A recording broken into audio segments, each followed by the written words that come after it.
as we expand this project. This was kind of an interim name for it. But I would like to get started just explaining a little bit about why we are working on sustainability with the commodity organizations and why the commodity organizations are working on it together.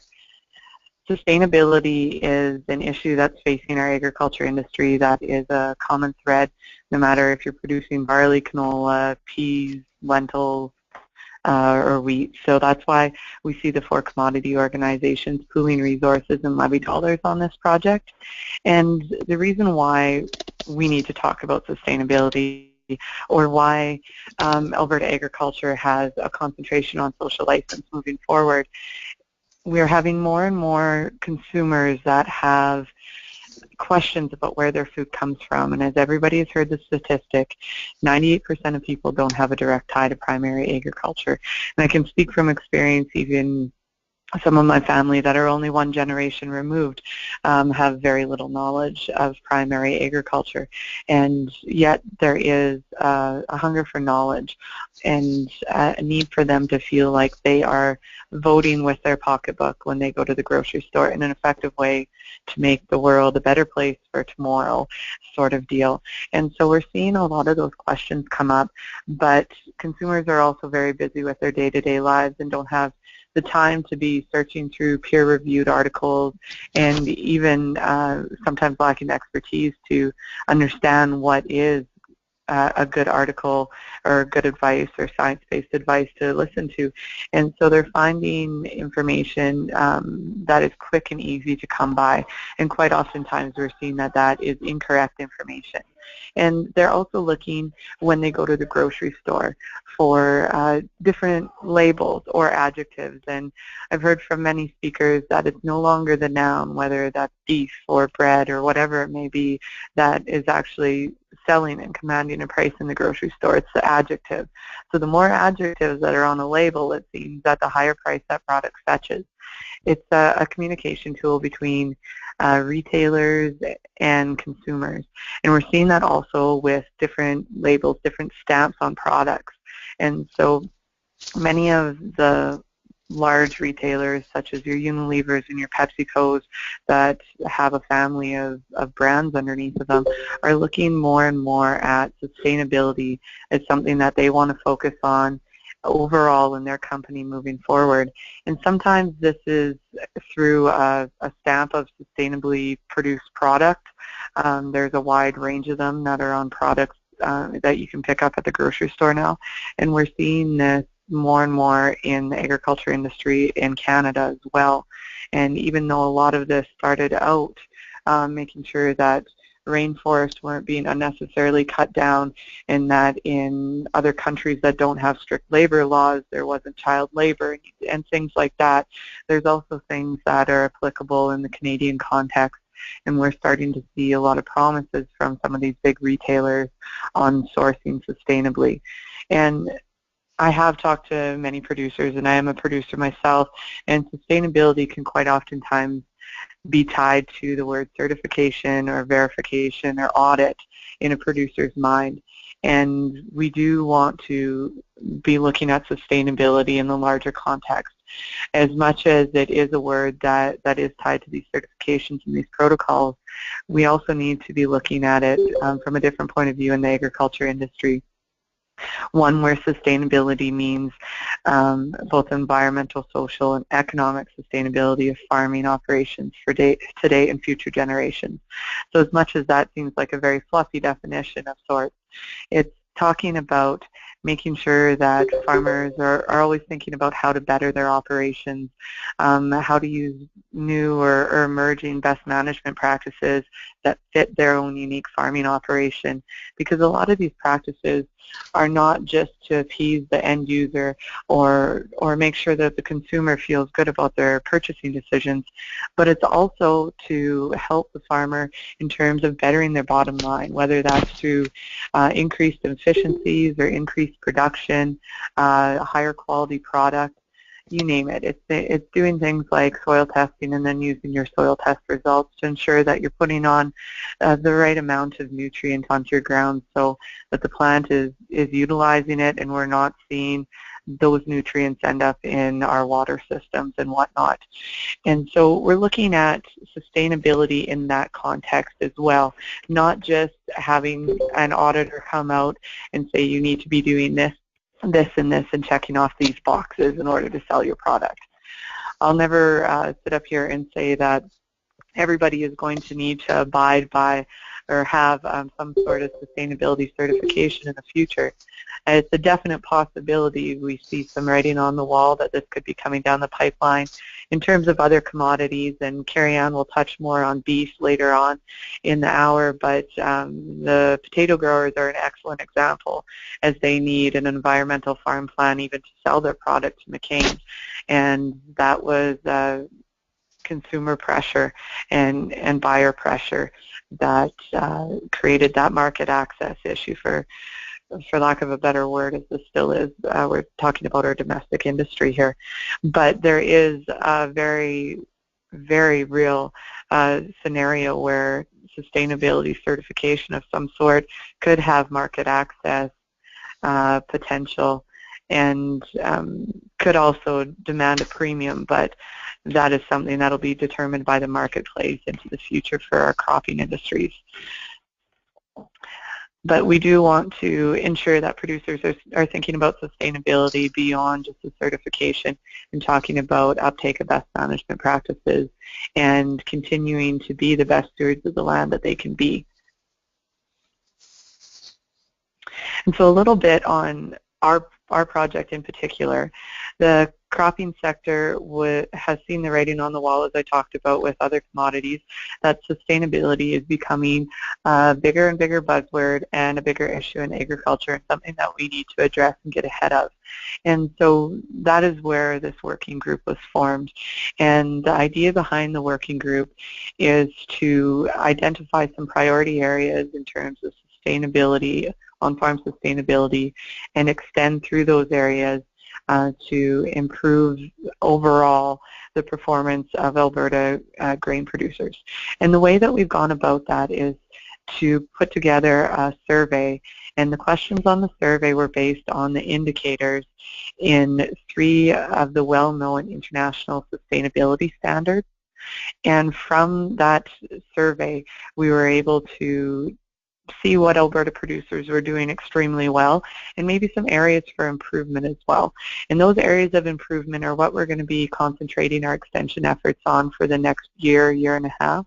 And you'll see some of the slides that we received from Ipsos Reid, who did our survey and our report for us later on in my presentation. Once we do complete this extension, and we will be relying on ASCs and the egg fieldmen, as well as our ARAs and other extension avenues throughout the province, as we are only one working group and I'm only one person. We will be resurveying Alberta producers to see if that needle has moved. We're also doing a lot of speaking engagements around the province, just talking about what I've already said around social license and why we're talking about sustainability and why it's something that we need to address sooner than later, and just increasing that awareness, answering some of those producer questions, because there is a lot of concern around the word sustainability, maybe not a lot of understanding and familiarity with social license as well.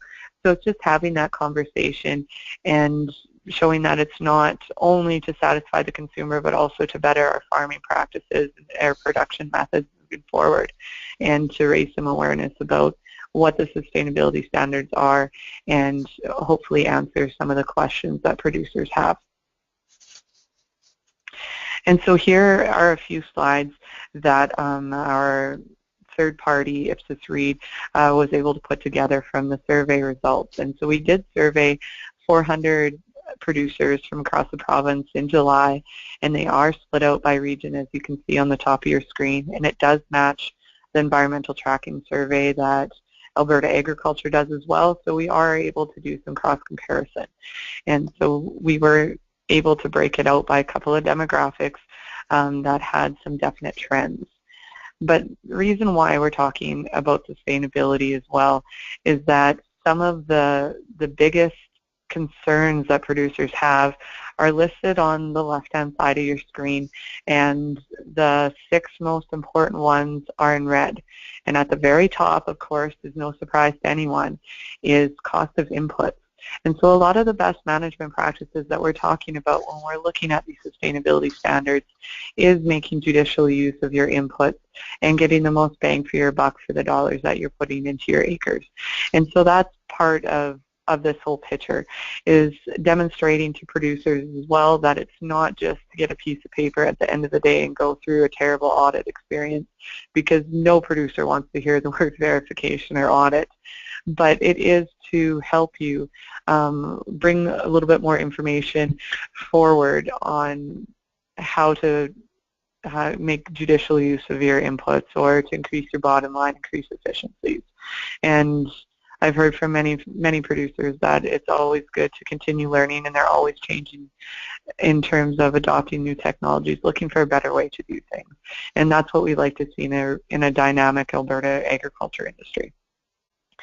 Some of the others that were listed below are environmental regulations and requirements, changing weather patterns, animal care regulations and requirements, as we did have mixed operations in the study, trade barriers, biosecurity, and animal health. So when we're looking at sustainability, we are looking down the road, and it could have market access issues, and that's where we come up along trade barriers.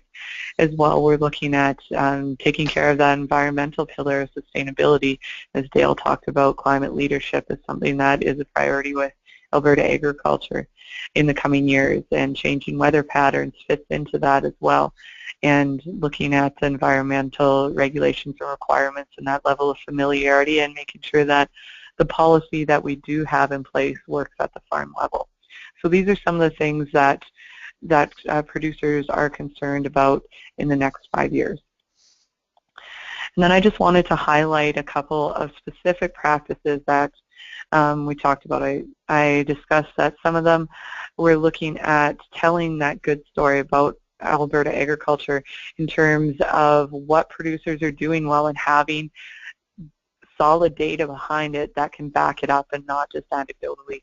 And so you can see, of course, reduced till is not a surprise to anybody, that 87% of our acres in Alberta, and I believe our study was within a 5%, that 87% of our acres are under zero till or reduced tillage. And also a high number of our producers are soil sampling. We're at 81% are soil sampling. But some areas for improvement, even though 81% of producers are soil sampling, and they're either paying somebody to put the probe in the ground, or they're going out and doing the labor themselves, as well as packaging that up and sending it off to a lab and paying for the analysis and getting those papers back, only 68% of producers are actually using that results or that data to make their decisions come springtime what they're going to be putting in with their crop. And so we'd like to do some extension around some of these areas just to show the value proposition back to producers, and some resources on how you can make some of these changes in your farm. So of course, something like using your soil test results is fairly straightforward, since most labs send it back with recommendations as well, and many producers also are working with an agronomist or have that background themselves.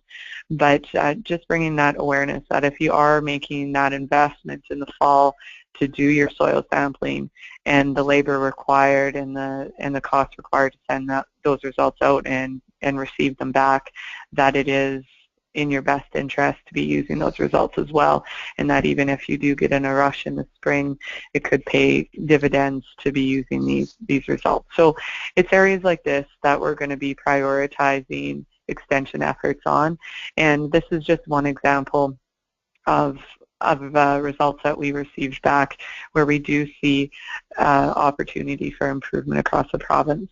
And so if you are interested in the study in its entirety, you can contact me. My information will be on my last slide, and I can get that out to you as well.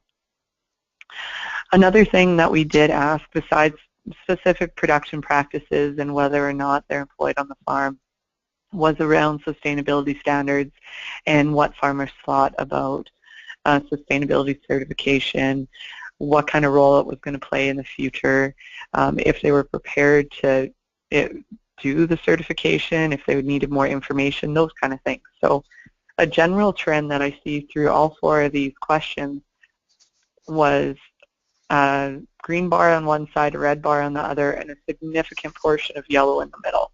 And that tells me that there is a lack of familiarity around sustainability. Not enough, producers don't have enough information to make an informed decision on these 4 questions that we asked.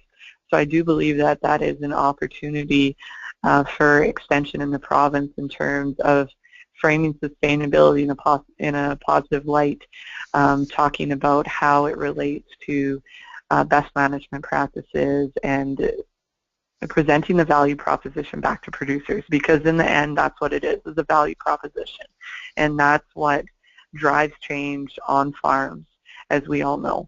And so we're trying to provide some of that information through our extension activities and through our speaking engagements. But it also shows that there are the green in the last 3, there is definite interest in this issue, and from many of our early adopters are very keen and interested to see where this goes and would like more information about things that they can do in terms of sustainability and whether certification is something that they should be looking at sooner than later. And so it's talking more to producers about these types of issues, as well as delving deeper in terms of our working group and Team Alberta into exactly when we think as sustainability certifications will be coming down the pipeline for Canada, getting out ahead of it and making sure that it's shaped in a way that works for the Canadian context. So that's some of the work that our crop commissions are looking at, as well.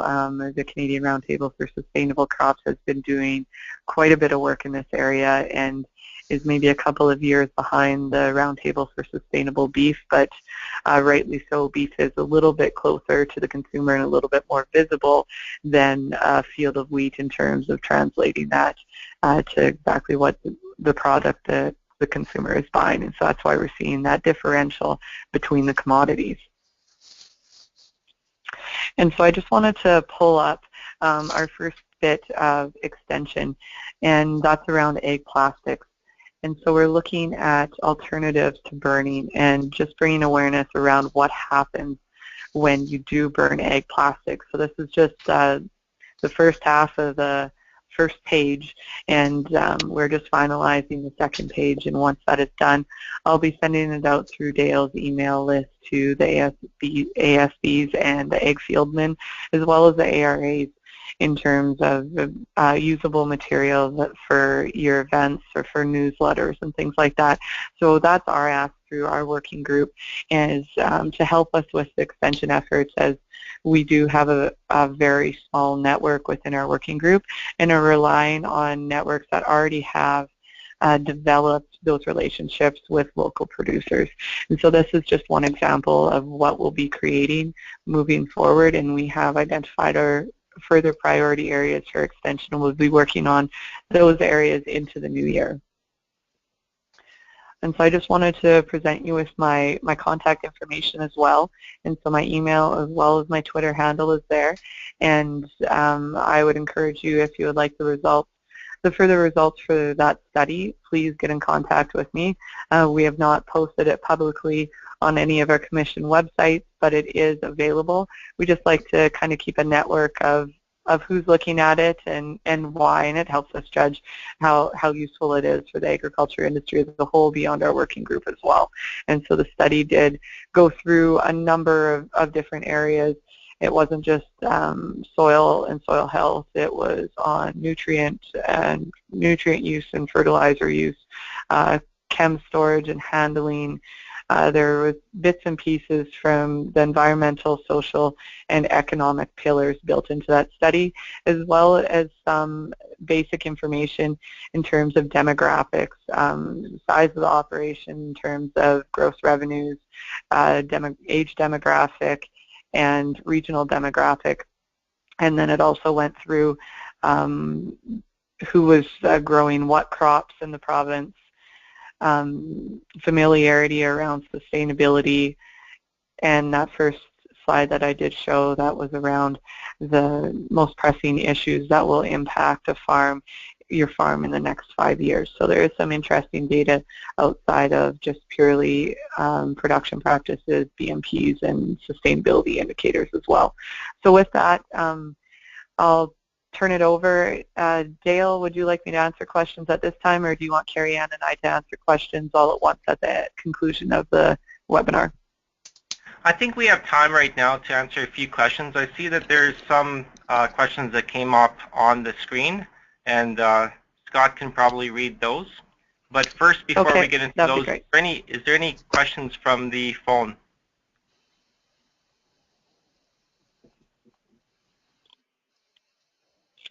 Seeing that there's none, Scott, are you there? Yes, I am. Yeah, I see we got a question from Ken Lewis, and he asks, what is meant by the term value proposition?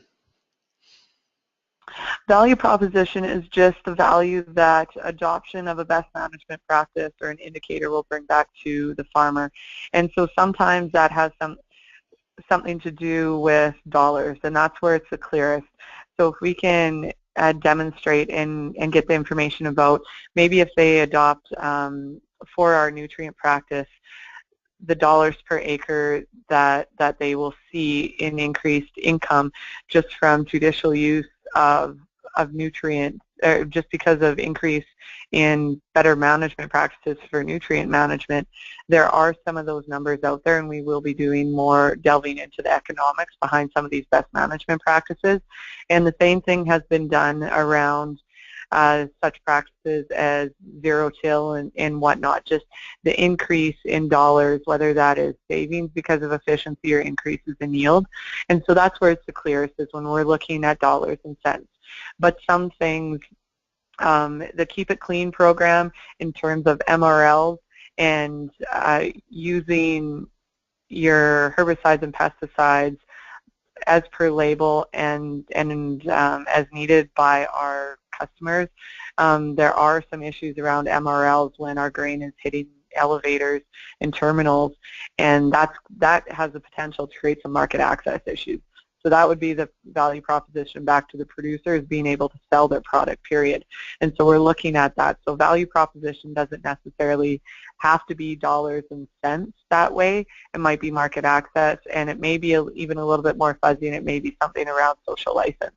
And so the value proposition for some indicators and some best management practices is extremely clear. Others, it's a little bit more murky. And furthermore, if a producer does decide to go through a certification process and a sustainability protocol, there are going to be indicators there where it's actually a net cost for a producer. But the value, they have to establish whether the value is there for them or not.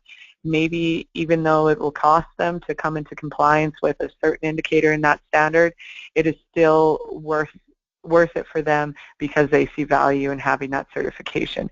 And whether that is through the ISCC to sell their canola to ADM or Viterra or whatever it may be, that value proposition, some of them are fairly consistent from producer to producer.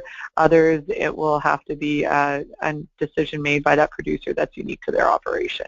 And so that's what I mean by value proposition. And it's not necessarily monetary. It can be around some of those larger issues like social license and market access and whatnot. And so I hope that answers your question. Please type in the chat if you need something finer than that. Thanks, Jolene. Scott, is there any other ones that came up? No, we don't seem to have any more just now. Yeah, there you go. Apparently you answered Ken's question. There we go. Excellent. Thanks, Jolene. You did an excellent job. Yes, thank you. Our division, or branch, I guess we're called, Environmental Stewardship Branch, is going to be helping to support this initiative with our specialists helping out in developing some articles and some fact sheets around some of the topics and issues that were identified in the survey that Jolene was talking about. One of the fact sheets that our staff are working on, Mike Hittinger is working on a sprayer rinsate fact sheet on how to manage your sprayer rinsate when you're finished the field. So that should be coming out sometime in the new year as well. So thank you, Jolene, for joining us, and we will hopefully look forward to working with you in the upcoming couple of years. Perfect. Thank you, Dale, and thank you, Scott. The next presenter is Carrie-Ann Kohler-Monroe, and she is an Environmental Program Specialist with Alberta Agriculture, working in our branch. And she is here to describe the Canadian Roundtable for Sustainable Beef Initiative and some of the related projects going on in support of that initiative. So Carrie-Ann, it's all yours if you're ready to go. Okay, thanks Dale. So just to make sure you can see my screen, my first slide. Yeah, we're looking good. Perfect. Okay. So yeah, I wanted to thank Jolene. She set the stage really well for my presentation, just describing where we are today and why the ag industry is working so hard in this area.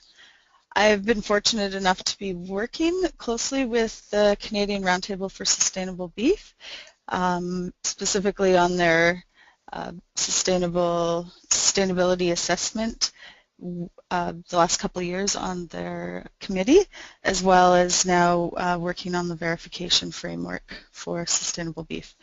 So of course I've borrowed a lot of these slides from existing slides that have been prepared by the CRSB.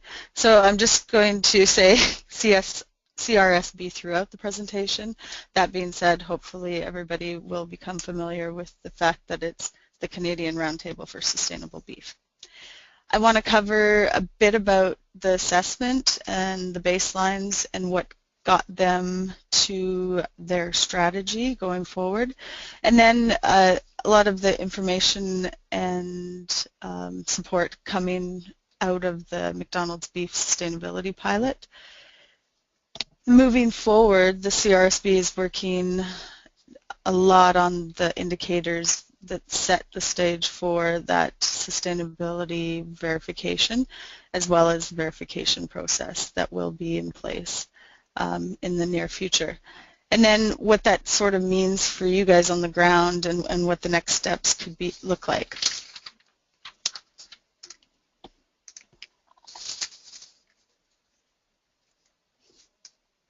There we go. All right, so CRSB has a focus on 3 pillars, and the first one is sustainability benchmarking, and I'll talk about their sustainability assessment in the next few slides.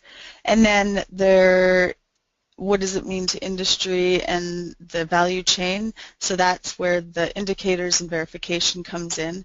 And then of course, more so in the future, they'll have sustainability projects that are really addressing those gaps and that continuous improvement throughout the beef industry that's needed. They have limited capacity, so a lot of those projects will be in the form of collaboration and partnerships with organizations and folks probably such as yourself. This is a snapshot of the National Beef Sustainability Assessment and Strategy report that was released at the Global Roundtable for Sustainable Beef Conference in Banff in October, and it addresses the environmental, social, and economic areas using the life cycle assessment approach. That's available online, so I definitely encourage you to have a look after the webinar. This is pretty text heavy, but the point is I just took the snapshot of what's in that summary document that you can have a look at later. But I've pulled the environmental related goals from the CRSB strategy.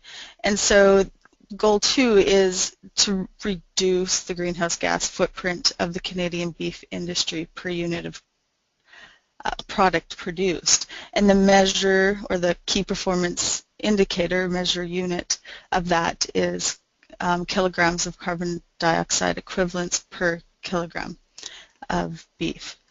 So the baseline and the sustainability assessment that was conducted over the last number of years, primarily by Deloitte, also with a panel of local experts, and our baseline of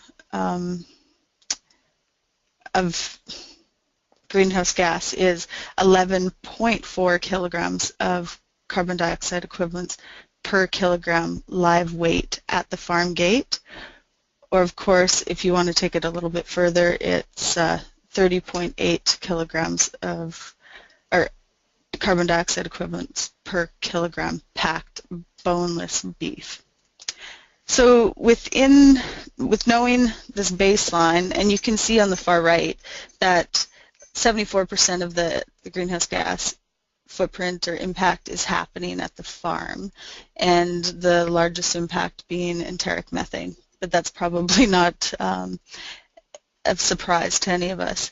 Of course, within there's a huge impact of the feed production, the manure, and energy and transport.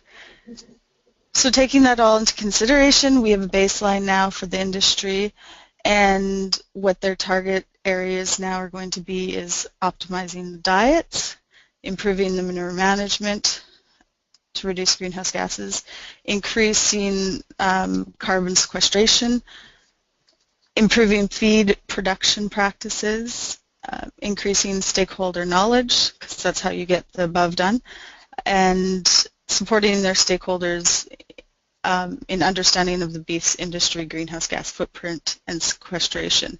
So again, those bottom two have to exist in order for the above ones to really happen, because the above target areas are the management practices and the operations are performing these.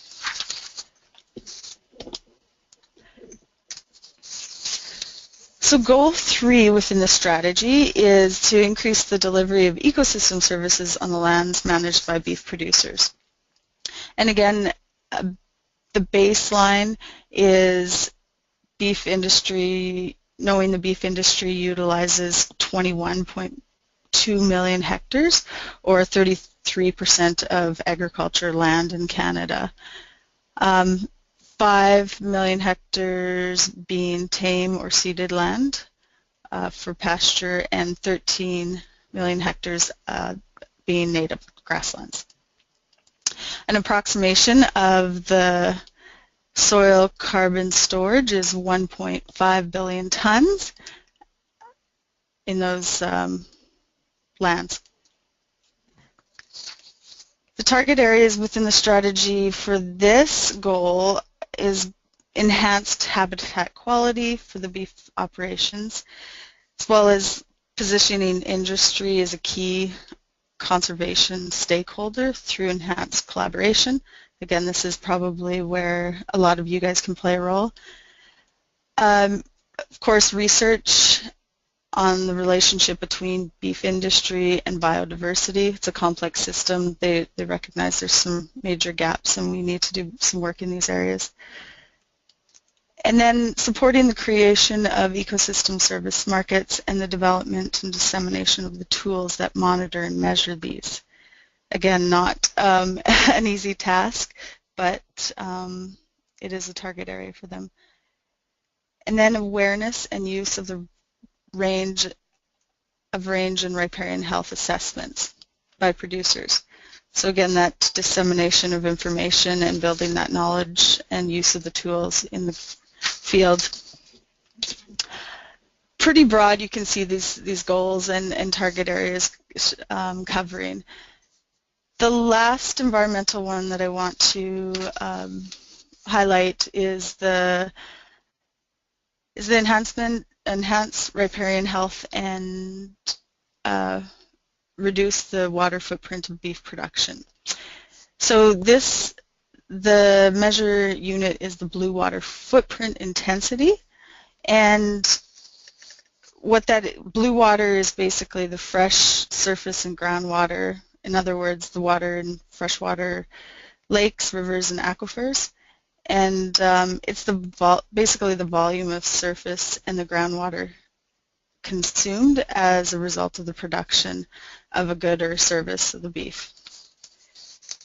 So that's the focus, is the blue water footprint, and the baseline through the assessment came out as 235 liters of blue water per kilogram of live weight. And then there's a boneless one as well, you can see. Their target areas, actually I should probably talk about the far right graphic.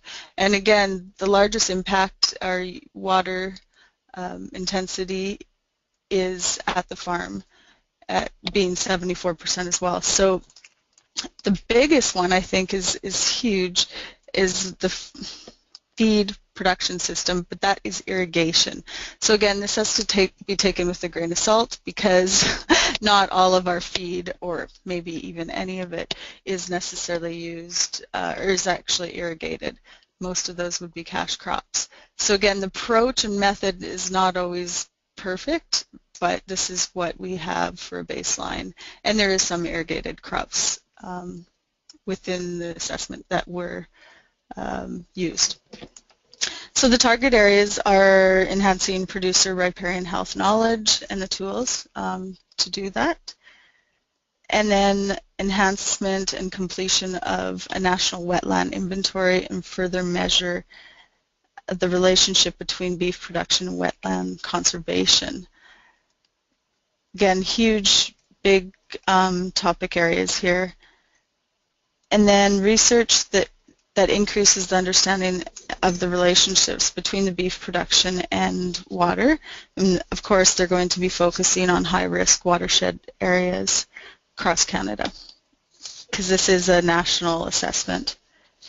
They want to improve feed yields, productivity, drought resistance, and irrigation practices. Again, that recognizing that not a lot of feed is probably irrigated. And then develop a key performance indicator for riparian health. So that's the assessment, environmental or sustainability assessment, and the few environmental goals and indicators that I pulled up. Just for you guys to get a feel of what types of information is in the strategy, and then you can go there and look at it yourselves. So the next piece I wanted to talk about a bit about is the McDonald's Verified Sustainable Beef pilot that was completed. They had their launch party, or their completion party, June 1st of 2016, so just this past June, and a lot of work went into this.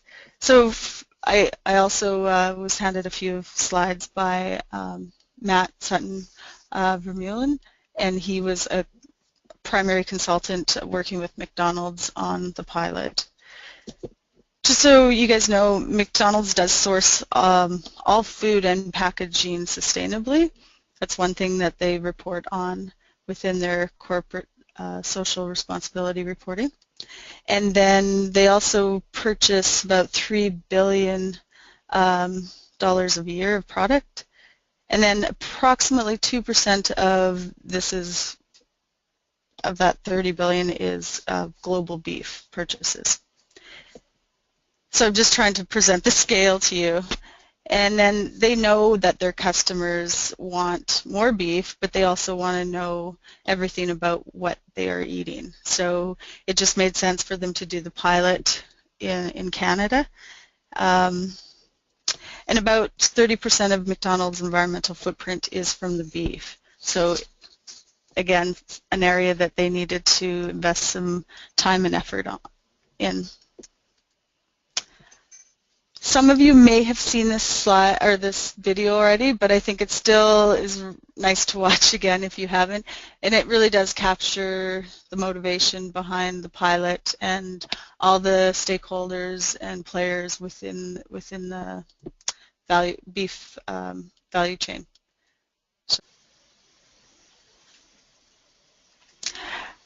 Okay, so I understood a lot of you guys couldn't hear that, and I apologize. Obviously, the link will be available within this slide, so if you want to take a look after the presentation. So there's a lot of players. You could see WWF, World Wildlife Fund were there at the table, as well as, you know, our producers, ranchers. So McDonald's process for this pilot was for the phase one, they had select few producers who volunteered to be part of the beta testing group. And then they had an agriculture verifier called Where Food Comes From out of the US come in and to manage it. And then they also, Where Food Comes From, trained Canadian verifiers to manage the pilot, just because it made a lot more sense. That being said, they really wanted an agriculture verifier that had been verifying sustainability projects and activities in the past. So phase 2, they opened the door to more producers as the indicators were being developed and refined. And then they also developed a lot of training materials for the verifiers, because again, it was new for the verifiers here in Canada. And then phase 3, they basically called upon the beef community. I'm not sure if any of you were involved in any of those, but they asked for, you know, members of their producer community to take part in the pilot. And there was a lot of uptake and some really good success stories. And then they're very much McDonald's wanted to set the CRSB up for a smooth transition and a lot of learnings from the pilot.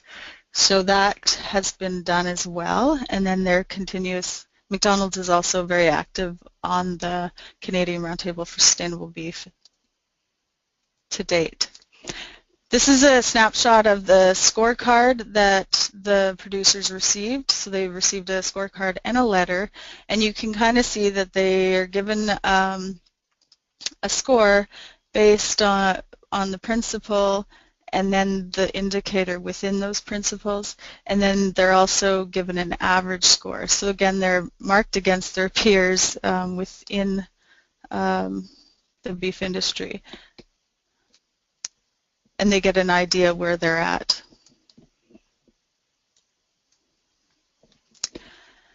So upon completion of the McDonald's Verified Sustainable Beef Pilot Project, there was 182 operations involved, 121 of those being cow-calf ranches, and then all the way to one patty plant, which is the Spruce Grove patty plant, where all of McDonald's patties are produced.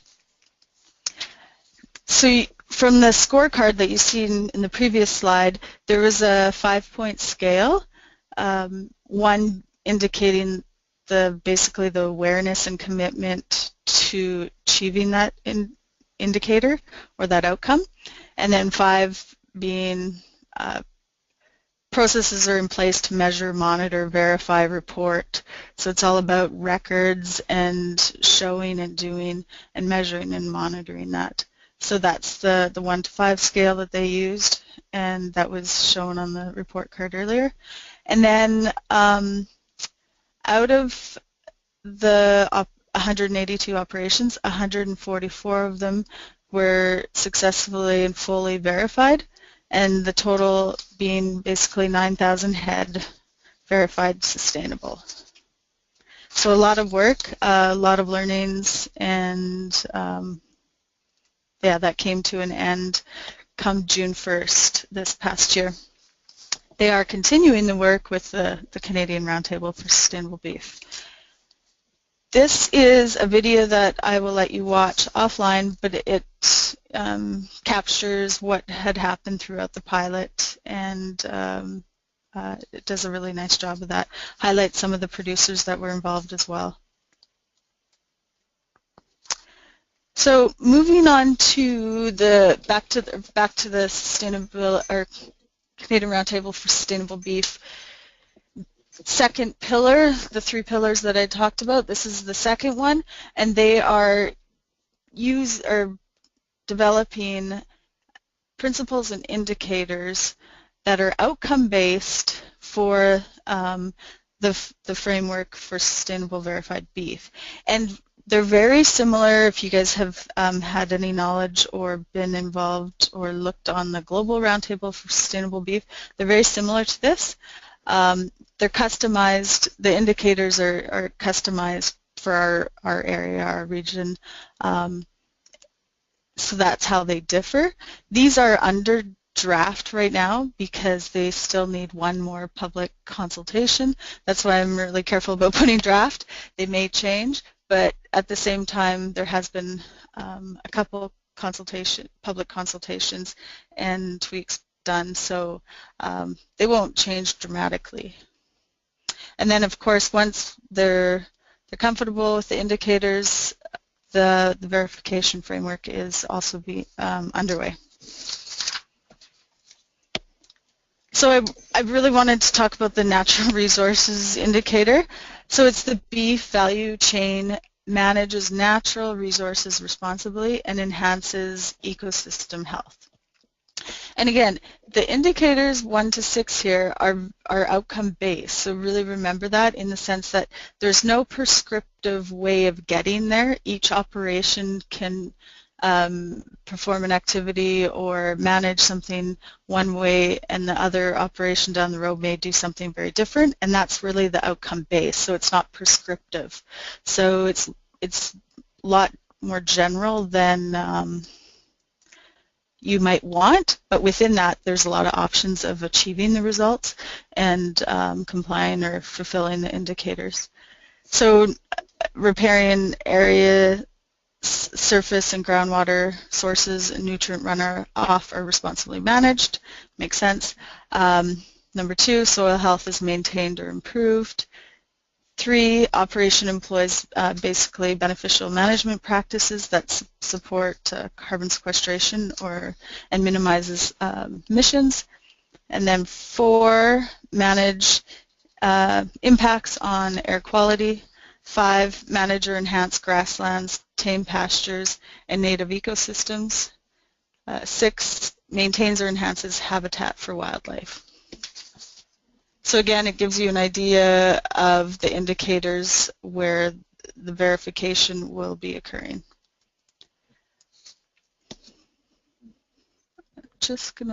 So we're coming close to time, so I don't want to read through all of this, but basically just being aware of that there is the 5 principles.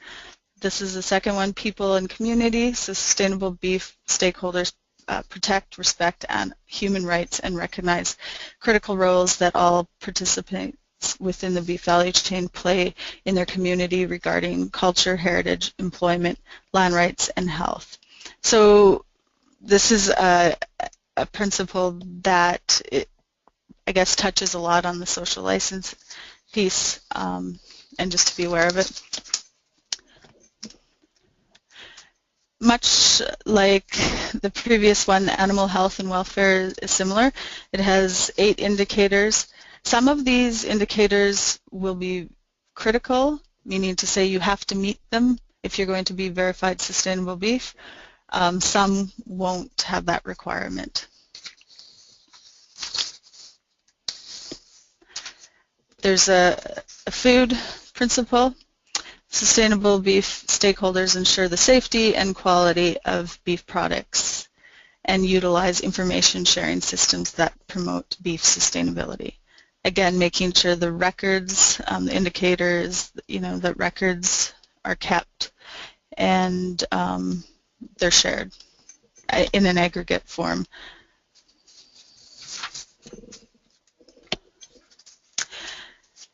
Efficiency and innovation touches a little bit more on all of these areas, but specifically I think the environment. There's lots of areas for some creativity and innovation.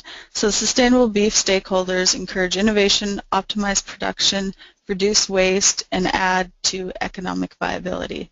So the first one, basically reduce, reuse, and recycle. Second indicator, demonstrate responsible use of energy and resources. The third, operation utilizes innovation and technology to improve responsible production. 4, demonstrate the safe and responsible use and disposal of crop products. So that's the only downstream crop production indicator that is within these.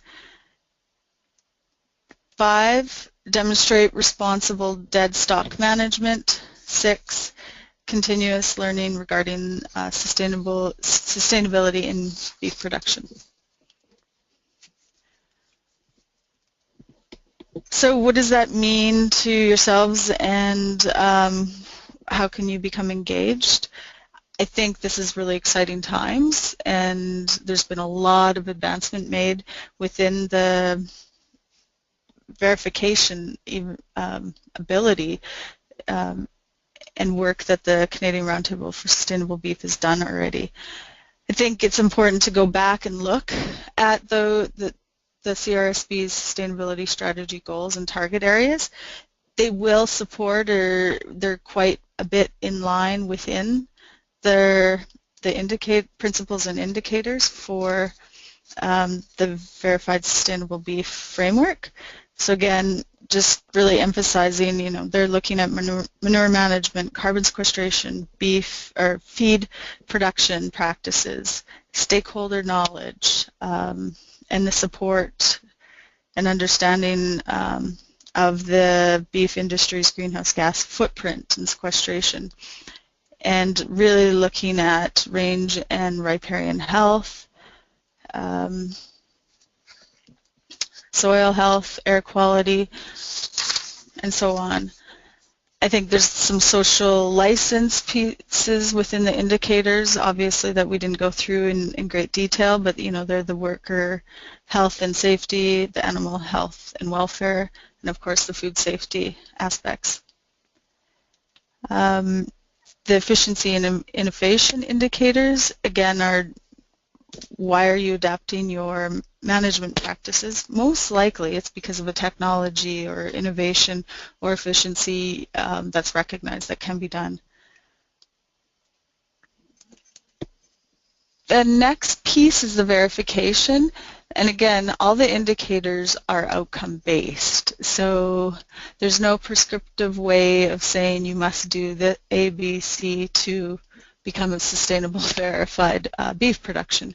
So it's really defining it for yourself, but that being said, it's like, how do you show, share, prove that the practices that you're undertaking on your operation can be understood by somebody that's never going to visit your farm ultimately. So again, it comes down to records or and proof. And then all of those are really your beneficial management practices that support your operation. So it's a lot of what's been happening and what's been done, and with a little bit of innovation and record keeping thrown on top. And I know I have talked to CRSB about this presentation, and they're very excited, and they're looking for collaboration and partnerships, and they definitely are supportive and encouraging in this area. So there's lots of information out there. Of course, you can always contact me if you have any questions after the presentation as well.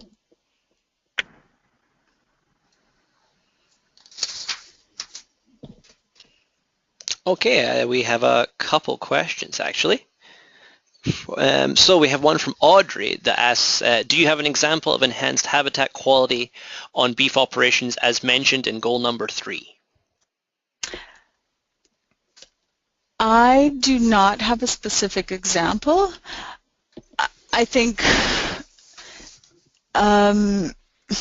it's if you've completed a nutrient management plan or a riparian health assessment, and you've actually undertaken some of those activities and recommendations, but the start is even the plan, so that is an example in itself, right?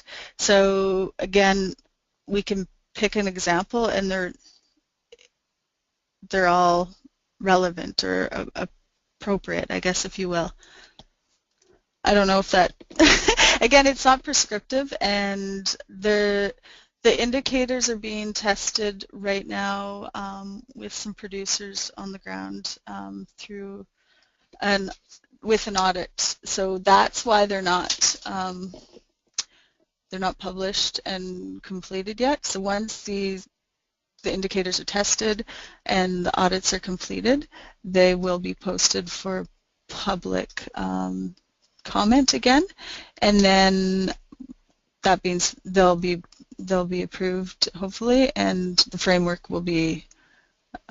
And again, these learnings will come as it's implemented, I guess, if you will. Carrie Ann, can I just add to that? Yeah, of course. Through Carrie Ann, actually, our branch is actually going to be working with the Alberta Beet Producers Association in interpreting the indicators, what it actually means for an actual producer. So we're trying to simplify the indicators and interpret that into, for your average cow-calf guy, what does the indicators actually mean to you? So that's a project we'll be undertaking in the next year or so, based upon funding and other issues, but that is something we are looking to get involved in.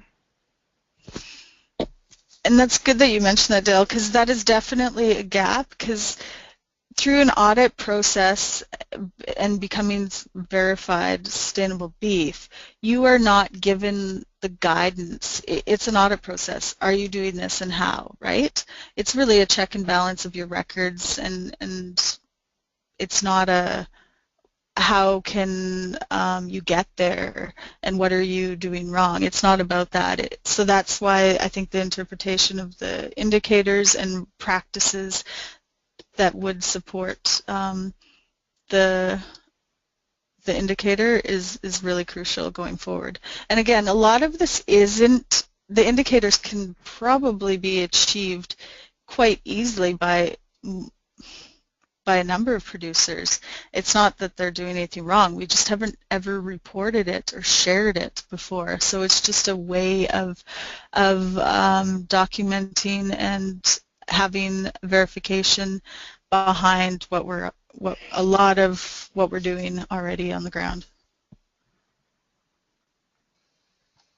Okay, thank you, Carrie Ann. I see Noreen also is backing up what you're saying there in the chat, so thank you, Noreen. There's actually one other question come in, and this is for yourself, Carrie Ann, and for Jolene, actually. So Ken is asking questions for both Jolene and Carrie Ann. What will be the role of EFP in these initiatives? So, Carrie Ann, can you speak to any of that?